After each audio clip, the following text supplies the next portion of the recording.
सुनते पाराई बेटनो करिया चाही सबके सरकारी दमाद।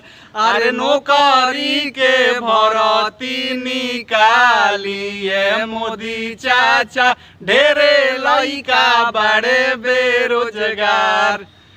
हमनी के ई गाना अतना ना रुआ सब वायरल कर देनी, अतना ना वायरल कर देनी, अतना ना वायरल कर देनी, कितना वायरल कर देनी हो। मजा आ गइल। अब इतना वायरल कैले बंजनू कि हमनी के हनुमान जी तो है जना कहीं फाड़ के दिखाई जा ना।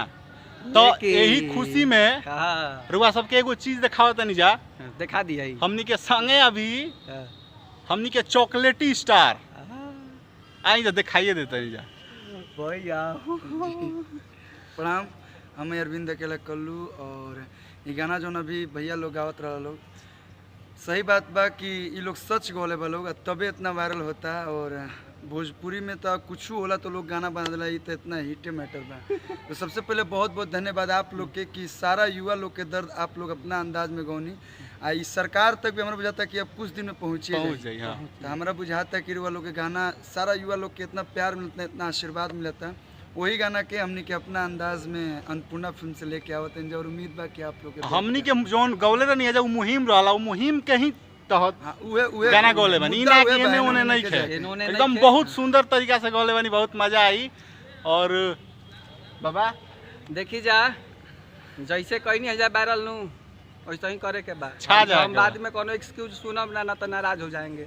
डेरियो मुल्क खाने से मानेंगे नहीं फिर। एगो बात एगो और बात जान लीजिए, बड़ा खुशी हुआ ना। देखिए हम बताते हैं कि बड़ी अश्लीलता लोग चिल्लाते थे लोग, तो देखिए कितना अच्छा लगा कि अश्लीलता से हम लोग हटा दिए हैं। अभी इतना सुंदर मुहिम चल गया है अभी कि मजा आ गया है। इतना तगड़ा सपोर्ट यहाँ के दिले बनी, दिल खुश हमेशा रही।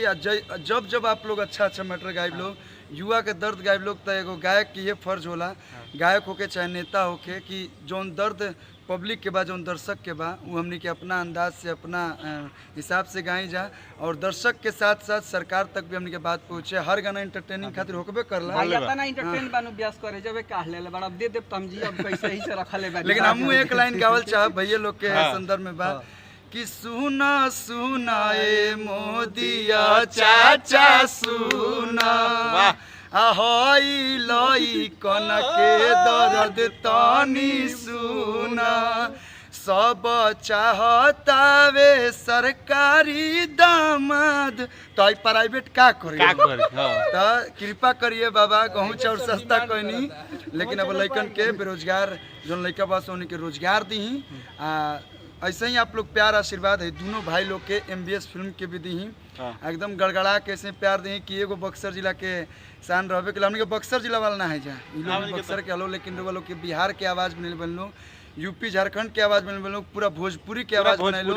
भाई लोग जब जब कोनो मुद्दा लावस लोग डायरेक्ट एकदम सरकार तक पहुँचे। जय भोजपुरी, जय भोजपुरिया।